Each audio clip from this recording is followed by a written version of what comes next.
In front of me is Honor X5c Plus, and today I would like to show you how you can turn on or turn off app notifications.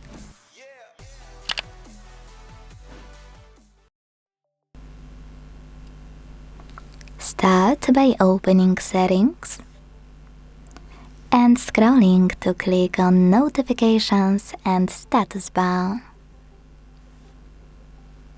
Now you need to scroll again, and this time click on Manage All right under Notifications to operate all of those switches.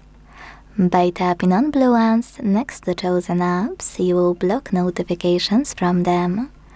To turn them back on, hit the same, now gray switches. Quick tip, most people miss that you can also go back and pick any app available here.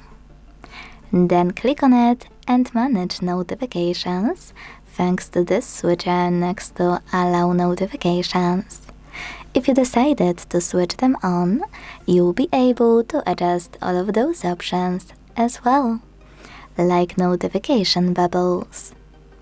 Thanks so much for watching. If you enjoyed this video, leave a like, comment and subscribe.